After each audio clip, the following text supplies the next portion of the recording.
Here is your host, General Holland M. Smith, former Commanding General, Fleet Marine Force, Pacific Area, United States Marine Corps. From Guadalcanal to Bougainville, every tactical step we took in the Pacific was aimed at one objective, Rabaul. It was a local point of Japanese power in the Bismarck archipelago. Until it fell or was neutralized, our Tokyo Express was halted. Our combined airstrikes were damaging, but not crippling Japanese air, service, and ground power. In spite of our efforts, they were able to supply Rabaul. When our chiefs of staff saw it could not be isolated by air power, they made plans to capture it. There were upwards of 90,000 enemy troops on the island, and we knew that taking it would be costly.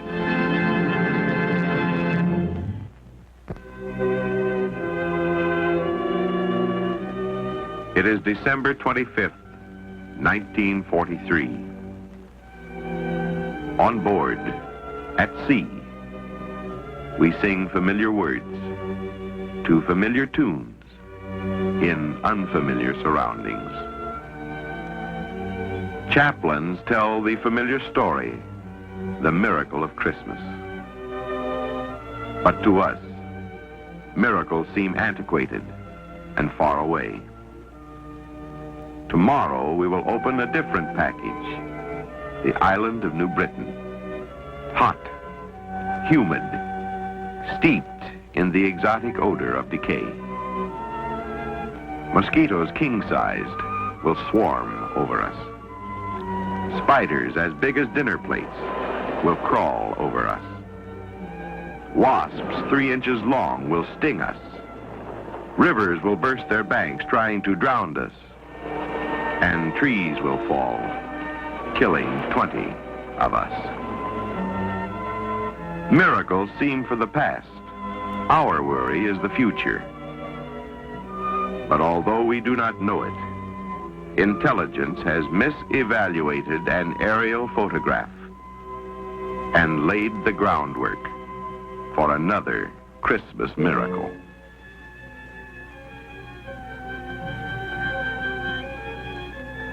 For the 1st Marine Division, this is our first battle since Guadalcanal. It is strangely quiet ashore, but we know they are there.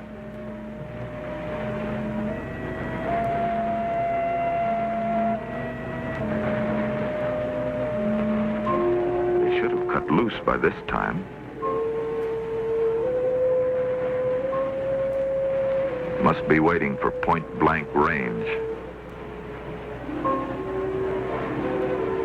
They're letting us get ashore.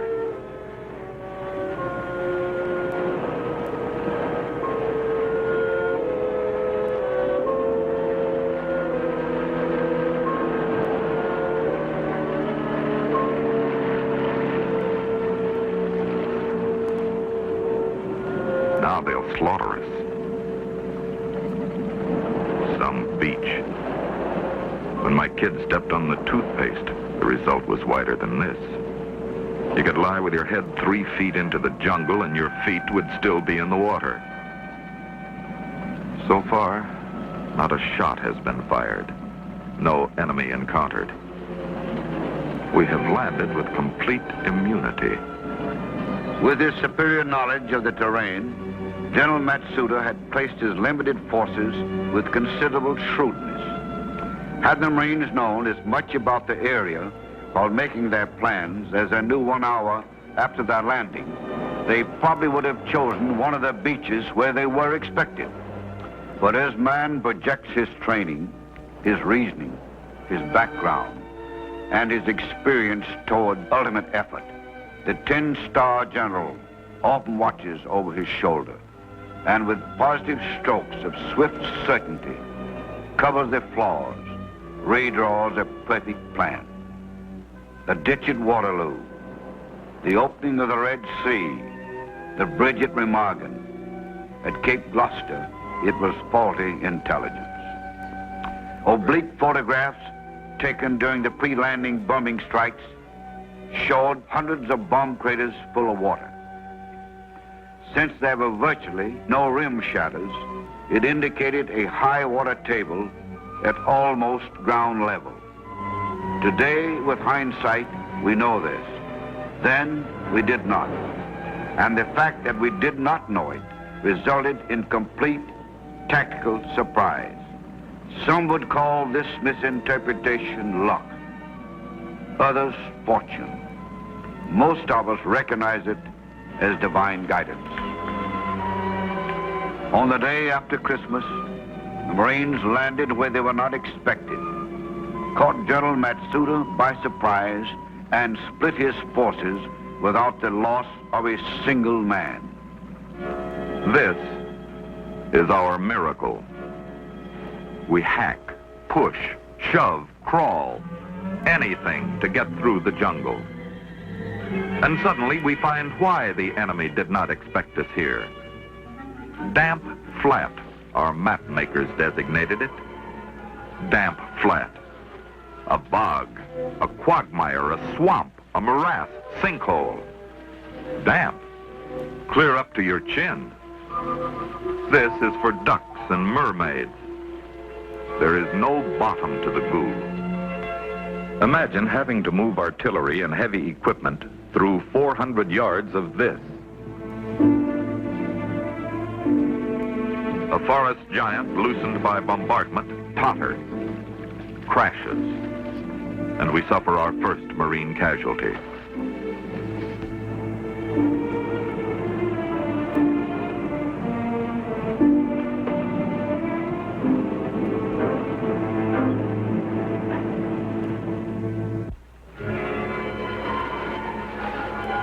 We slip and slide through 900 yards of this. No wonder the enemy is not here to oppose our progress. He'd have to do his fighting from a canoe. Finally, one unit reaches firm footing, begins its advance toward the airfield. Enemy riflemen bar the way.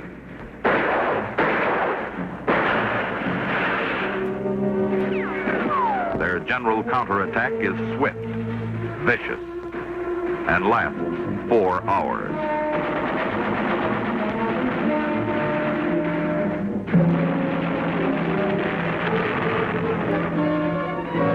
With our bazookas, we score repeated hits, and repeatedly, the projectile malfunctions. Again, nothing. The first of our daily cloudbursts arrives. There is no shelter or escape. Shoes, socks, uniforms, equipment, all are drenched and will never be fully dry until we are taken from the island many weeks hence. Now we know why the bazooka rockets do not detonate. The earth is a chocolate sponge, sucking the projectile into the mushy softness, smothering it in impotence. We need tank support. So bulldozers scrape and fill, and a road of sorts is begun. One particular bunker is giving us a bad time. Ammunition runs low, and the only vehicle able to reach us is the Amtrak. Behind us, somewhere, the road is still being gouged. We hear a snorting, a clanking, a wheezing. Someone is going to have tank support. We ready the bazooka. But it is ours. It is welcome.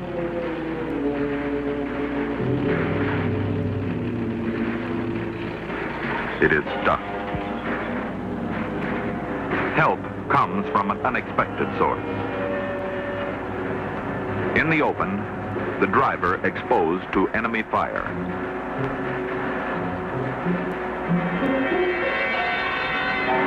The driver becomes a casualty. Another Marine volunteers for his job and is hit. We give the third Marine withering covering fire. And this third bears the charm.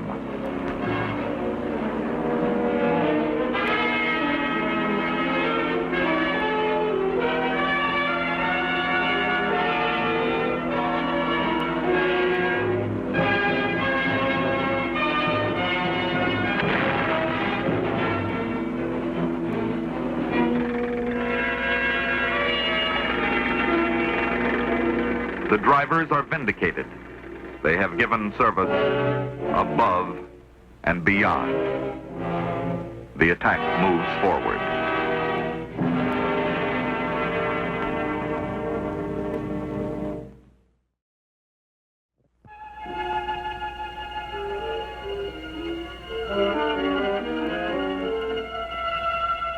Then began the case of the disappearing enemy. He was near. Evidence of his presence was everywhere. But somehow, Colonel Sumilla managed to withdraw his troops after each engagement. The Marines could not find his real concentration of strength. On December 28, 1943, mud and rain caved in the position of Corporal Kashida Shigeto. The good corporal had been indoctrinated to expect torture and death. Instead, he was dug out, given K-ration and a cigarette. He talked freely and indicated the presence of the 141st and 142nd Regiments. This rocked General Peters, General Shepard, and their staffs back on their heels. One unit was not supposed to be on New Britain, and the other many miles away. If the corporal's information was correct, the enemy was capable of throwing greater strength into the counterattack that had been anticipated. Patrols scout Razorback Ridge. Wherever he has done a good job of hiding. Today, he is nowhere. Tomorrow, he is everywhere, fighting.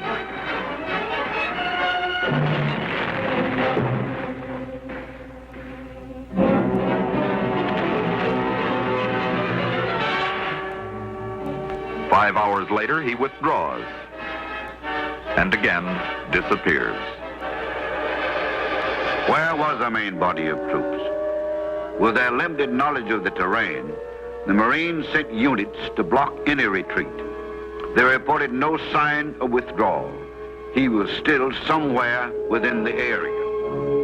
The first clue came in the form of a message sent by Japanese Lieutenant Abe.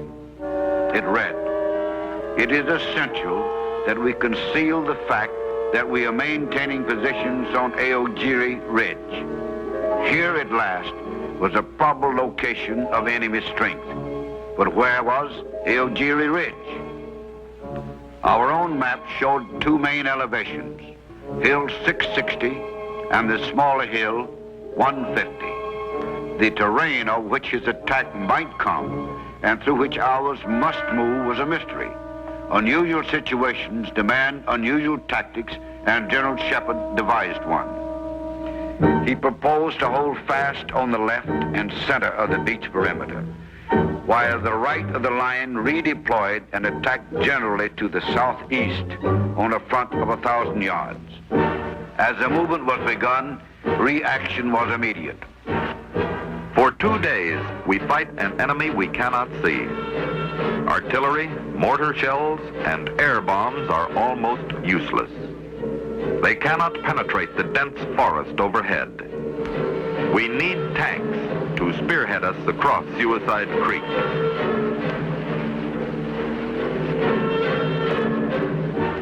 Again, the bulldozers build a road for the tanks. But the creek banks are too steep and have to be caved in by the dozers. Again, drivers become casualties. And again, the job is finished. The first takes the plunge. But again, the enemy withdrew. And again, we knew that Aogiri Ridge had not been found. As our lines moved forward, Hill 150 became the next suspect of Japanese strength. The 1st Battalion, 7th Marines, moved against it and secured it after surprisingly weak resistance. The invisible enemy and the location of Aogiri Ridge began to haunt the Marines. Most deductions placed it from 1,000 to 2,000 yards southwest of Hill 150. They are wrong. We sense we have found it, but we cannot explain the reason. The ground seems level, yet it rises as we progress. We push on. Then, for 2 days, we do not advance. Efforts to flank the position fail, so the dozers build another causeway for the tanks. One battalion loses 2 commanding officers within 5 hours.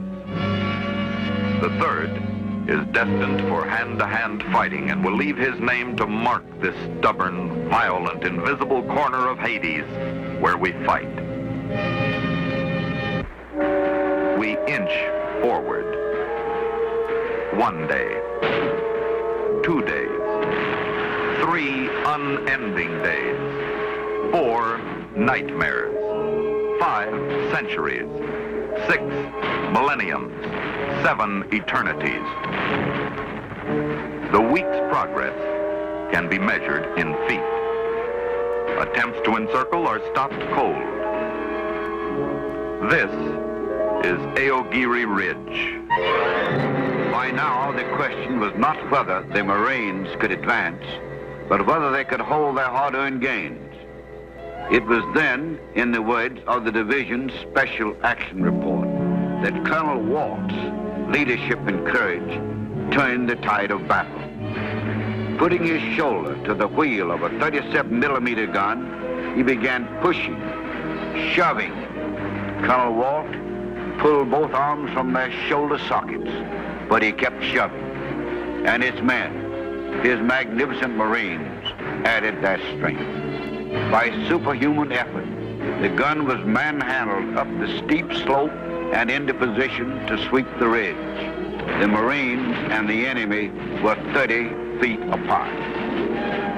But if the Marines occupied one end of the ridge, so did the Japanese. Colonel Walt could hear them grouping for an attack. 4 times they banzai from only yards away. We hold our fire until the crucial moment.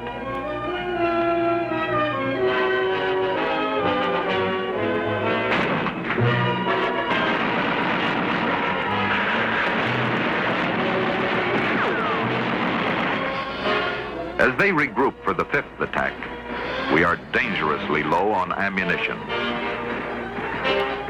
A battalion command post detail gets it through with less than 4 minutes to spare. The 5th is furious, fast-paced, final.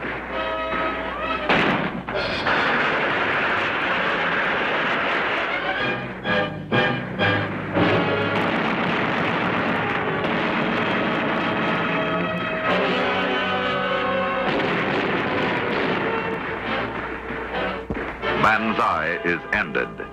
Aogiri Ridge is ours. At 0800, on 10 January, the Marines advanced 5 companies abreast towards the next high ground. They soon discovered why Aogiri Ridge had been so important to the enemy. Behind it lay a wide, firm, much-used trail that did not show on our maps. It had been the chief route of supply and reinforcement for the Bougain Bay area. But it was still evident that the enemy had been able to withdraw several thousand troops. Now begins one of the war's most gigantic games of hide and seek. The enemy is retreating toward Rabaul. Somewhere in the 8,000 square mile area of western New Britain, he is fleeing. On 26 January, his main route is discovered. Ground patrols chase him to the east. Kokopo, Gorisi, Kariai, Iboki, Talawaga, Abmadan, Bulawatini, Ogitni. Trail juncture for the escaping units from Cape Mercus. They are ahead of us. Other units leapfrog up the coast. A few seconds after the picture of this patrol in the Natoma area was taken, a Japanese machine gun, hidden by the underbrush, opened fire, killing 2 and wounding several others. If the strong enemy positions on the Willamette Peninsula could be overrun, the Marines would have an excellent interception point for all retreating units in transit between Orjetny and Numando Point. Since sea and air control were now in our hands, the move was undertaken in 38 LCMs and 17 LCVPs of the Army's 553rd Engineer Boat Battalion and 5 LCTs from the Navy. This was a daring and tricky maneuver. The small boats would have to cross 60 miles of open sea, maintain contact and position throughout the night, arriving at their objective shortly after dawn. It was born of haste and necessity. American planes were scheduled to pick up the convoy at first light. As dawn jumps over the horizon, we look for them. None comes. We stand offshore, waiting for the aerial cover, which is to protect us until we are unloaded. None comes. Later, we will learn it is not their fault. They are weathered in. But now, we are not consoled. But if the airmen of other services had forgotten us, our own had not. We look up, give a mighty cheer. Marine air cover has arrived. With complete disregard for their personal safety, Captain Theodore A. Petrus and his passenger dived through heavy enemy machine gun fire and dropped 30 grenades. It was an act of great personal bravery. However, the craters thus created scarcely impeded the Marines as they dashed ashore. Fortunately, opposition to the landing was light, and although stiff resistance developed as fighting progressed, the Marines overran the Willamette Peninsula. But once again, the invisible enemy retreated into invisibility. For the last time on New Britain, he disappeared. After 18 months, during which it had dominated all our planning, all our thinking, and all our fighting, Rabaul was now isolated. Rabaul was now impotent. Rabaul was now strategically unimportant. We did not pursue the retreating enemy. Possession of the western portion secured the right flank for the push up to the Philippines and isolated more than 90,000 enemy forces at Rabaul. 90,000 Japanese who would still be there until the day of surrender. 90,000 Japanese cut off from supply or transfer to other battle areas. 90,000 men who would not fire a single shot or kill a single American. 90,000 men withering and inactivated in the backwash of the war.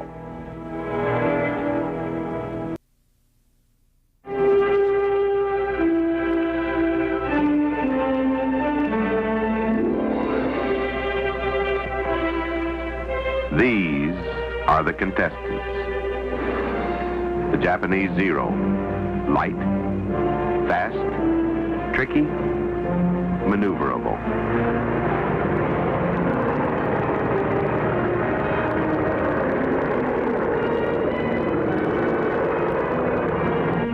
The American F-2A. Heavy, slow, stodgy, tied to a string. This, one nation's product for aggressive intent.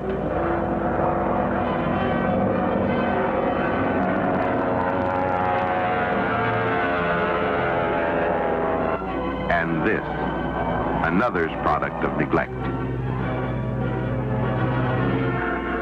The object, aerial supremacy.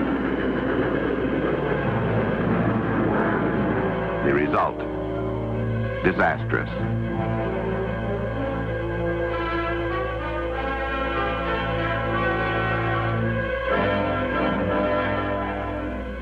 A plane can be designed in weeks, built in months. It takes years to grow a pilot. One has a dollars and cents valuation, and the other is a more precious commodity.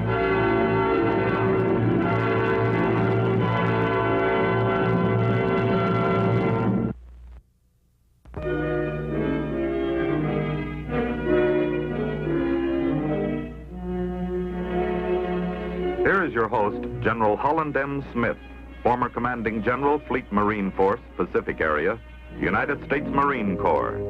Between wars, the military usually suffers budget trouble from the lack of adequate appropriations. The result is inevitable. We are unable to develop and maintain progress abreast of the nations which are potential aggressors. The Marine Corps did not want to send its pilots out to fight a faster plane at Midway, but it had no choice. By scraping the bottom of the limited aviation valve, we managed to come up with 64 obsolete planes, 36 dive bombers, and 28 fighters. We knew they were no match for the Japanese Zeros, but what could we do? They were the best we had. They were all we had. And although the role our pilots and crews played was a minor one, we paid a high price for obsolescence. Steaming confidently across the threatless Pacific come 6 of the Pearl Harbor attack fleet. Soryu, Hiryu, Tone, Chikina, Tanakaze, Urakaze. To a confused public trying to learn a new language, the words and ships and places and men of World War II, they sound like dialectic malaprops. Their destination, Midway. Their purpose, to strike, damage, harass, destroy, and then continue to their homeland. Midway is not scheduled for invasion at this time. But the weather was rough and Wake Island rougher, so they were diverted towards that tragic atoll. This gave Midway an additional 6 months to prepare for invasion. Their first sample of enemy intent was received on the night of December the 7th. On the shore, a lookout observes the light flashing southwest of Sand Island. At 9 p.m., enemy destroyers Akibona and Ushio begin their bombardment.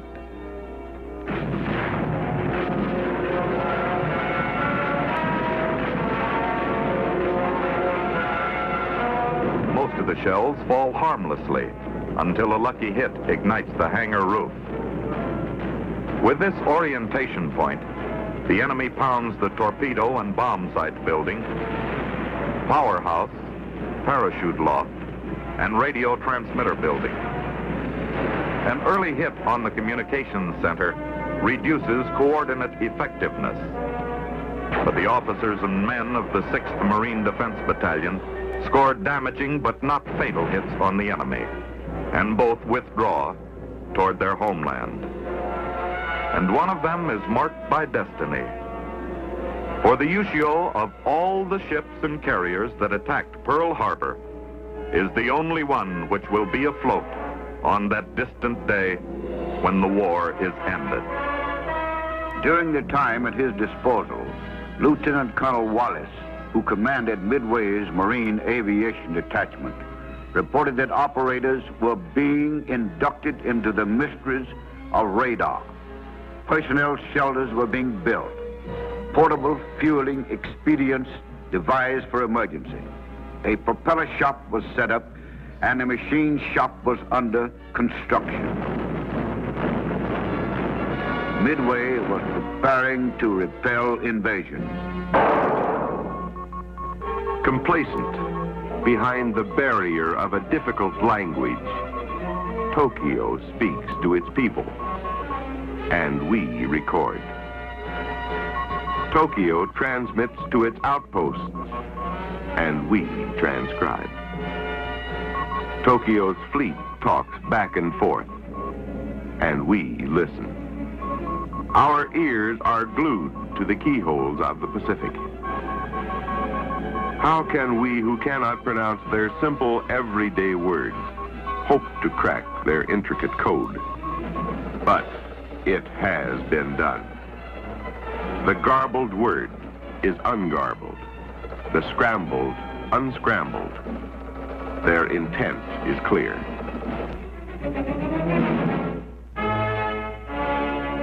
Invasion. Time? In May.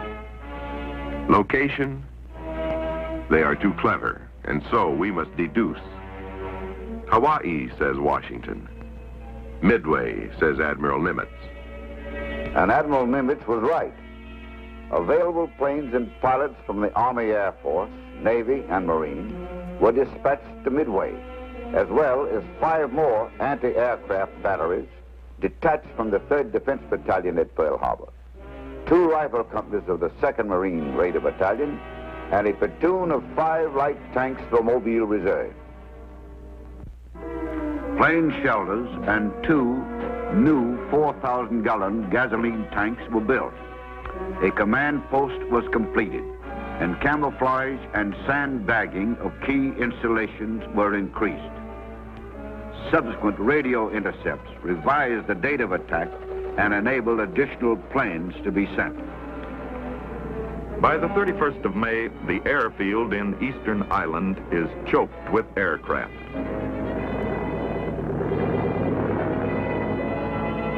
"21 Army Air Force, 6 torpedo-carrying Navy TBFs, 16 Navy PBYs for reconnaissance, and 64 Marine planes. 36 are dive bombers, commanded by Major Henderson, with Major Ben Norris second in command, and 28 fighters, led by Major Parks, with Captain Armistead as his second. Somewhere to the north, or east, or south, or west, the mightiest battleship ever built is ready. Yamato. 63,700 tons of invasion. In the periphery, Japan's 2 largest carriers, the Akagi, the Kaga. The Hiryu and Soryu are smaller, but no less deadly. 2 battleships, 3 cruisers, and a score of destroyers accompany. On board are the invasion troops to stamp the Emperor's mark on Midway. 2,500 Army, 1,500 from the Special Naval Landing Force, and 1,000 from the Ichiki Detachment, who will live through Midway and die on Guadalcanal. June 3rd, 0900. The pilot of a reconnaissance plane spots 11 vessels of the enemy. Supposition is fact. The target is Midway.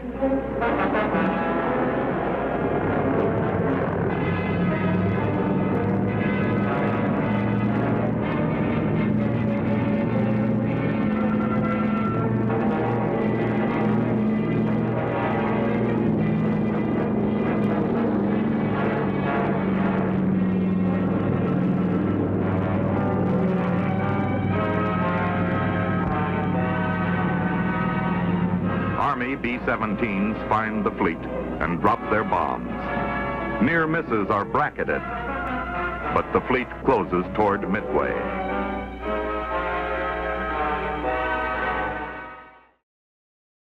June 4th, 05:25 a.m. The enemy has maintained his course. The message is relayed, received, and radar picks up many planes bearing 310. Distance, 89 miles. Another pilot spots a carrier bearing 320. Distance, 180 miles. Marine Aircraft Group 22's missions are assigned.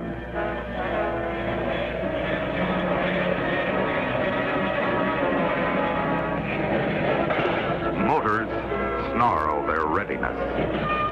12 fighters, led by Major Parks, will intercept the planes. 13 fighters, led by Captain Armistead, will hold a position 10 miles from Midway to intercept any breakthrough or attack from as yet undiscovered units.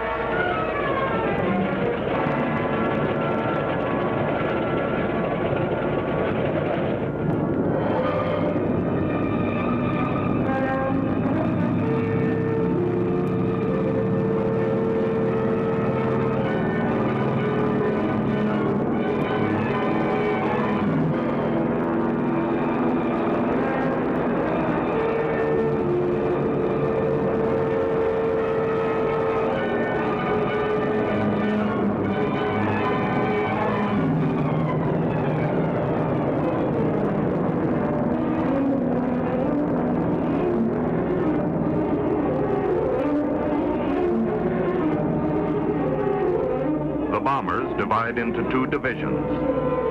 The 16 SBDs under Major Henderson are faster and will therefore attack the Japanese fleet. They must inflict prompt and early damage to the enemy carrier flight decks if their recurring attacks are to be stopped. The slower bombers, led by Major Norris, have the same assignment. The carriers. We are airborne, jubilant, determined, welcoming the conflict. We fly for the Marine Corps, our country, and our comrades. Retaliate for Pearl. Strike for Wake.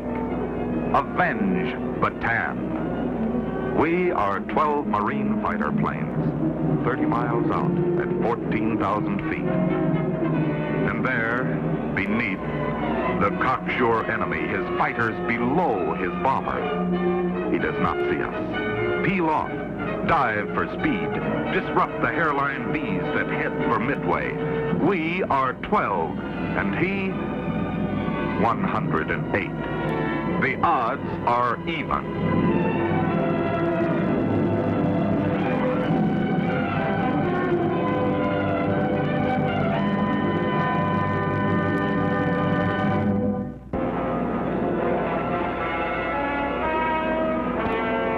Scratch the enemy. Scratch into his first wave of horizontal bombers and keep on scratching until 16 do not live to reach Midway. Goslings of a gluttonous goose.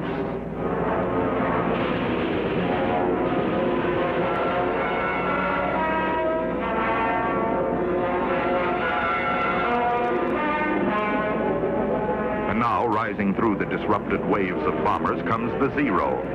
Paper mache with an engine, a tinderbox. We will send him to join his fallen nestmates. We will center him in our gun sight.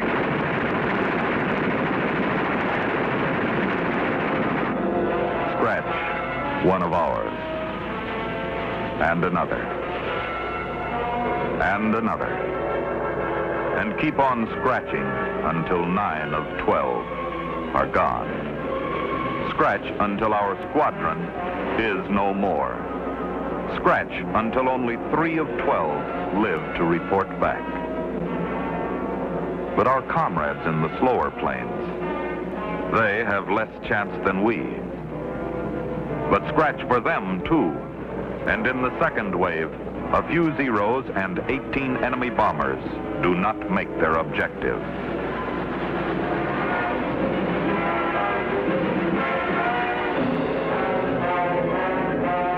But scratch 6 of 13 Marines. Once we were 25. Now we are 9. 16 down and vulnerable. We have learned our antiquated planes are no match for the Zero. We have been outclimbed, outdived, outmaneuvered. As a fighter force, Marine Fighter Squadron 221 ceases to exist. except on paper. The heavy loss to the fighter squadron was being felt farther afield. A normal mission would have continued to the enemy fleet to engage the Japanese Zeros and give our dive bombers a clear run over their target. But the loss of our fighters did not stop the 16 Marine bombers. They arrived at their objective at 0800, altitude 8,500 feet, and started a long circle to launch a glide bombing approach from 4,000 feet. They were 4,000 feet short of their desired altitude when the Zeros hit. Scratch 8 of ours, 8 of 16. The remaining planes score near misses of 20, 50, 80, and 150 meters. Machine gunning kills 4 enemy crewmen, but no direct hits are registered. The slow SB-2Us arrive 15 minutes later and find the Zeros waiting. In the aerial fighting, they find themselves at the opposite end of the fleet axis from the carriers. To traverse the screening vessel's fire would be useless suicide. They pick a new target, the battleship Haruna.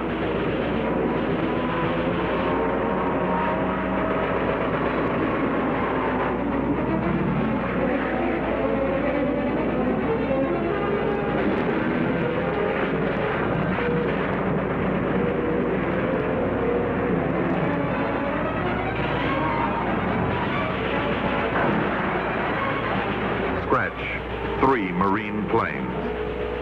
But only 2 1/2 crews. The pilot lives to fight again.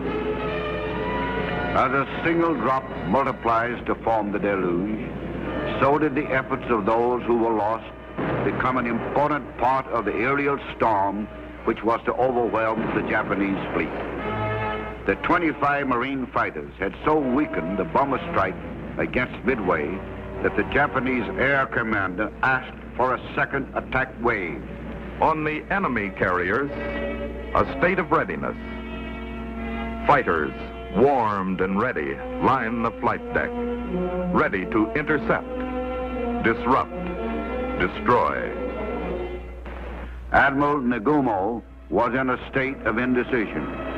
79 Army, Navy, and Marine planes had attacked his fleet. 53 had been destroyed. He had received no reports of American carriers in the vicinity, and so was persuaded that our air power had been destroyed. Decision is made. Clear the decks. Break the state of readiness. Take the fighters below and bring the torpedo bombers topside. One by one, they leave their iron nest. The decks are clear. It was a natural but fatal mistake. And when a scout plane radios American carrier, it is too late. Fighter planes cannot be brought up in time or in sufficient number to defend. And the decks must be kept clear to receive the planes returning from Midway. Now he is vulnerable, and vulnerable he remains as carrier dive bombers from the Hornet, Enterprise, and Yorktown begin their attack.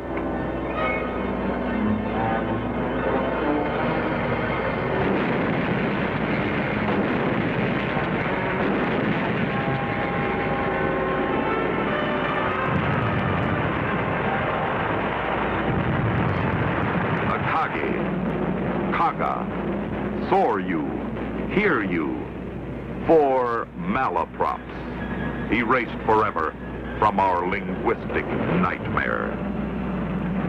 And as the enemy birds return to find their nests are missing, they have but one eventual choice.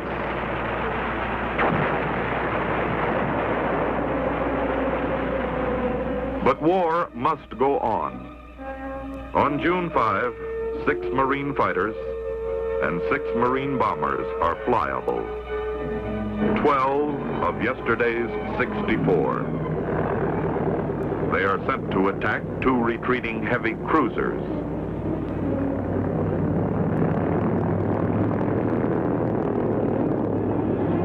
The SBDs begin their dive at 10,000 feet.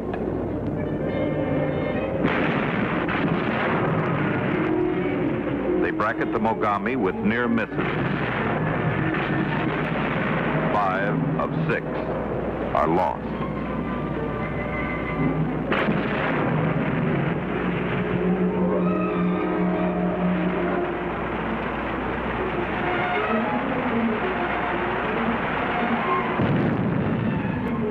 As the fighters come in at 4,000 feet, conjecture and controversy are born, which continue until this day. An American, a captain, a Marine, makes his approach toward the enemy, begins his dive.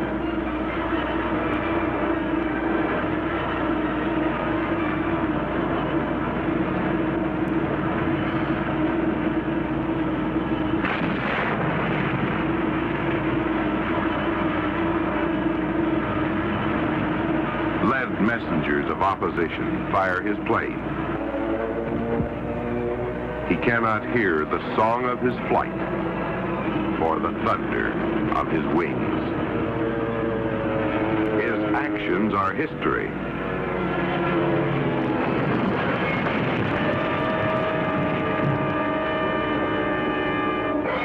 He crashes into the Makuma. His reasons become the conjecture. Unavoidable accident, says some historians. Kamikaze, says Japanese Admiral Soji. I saw a dive bomber dive into our last turret. He was very brave. But in the analysis of his example, there is no room for conjecture. It is service, inspired devotion, above and beyond, to his country and his corps. He too was a Marine.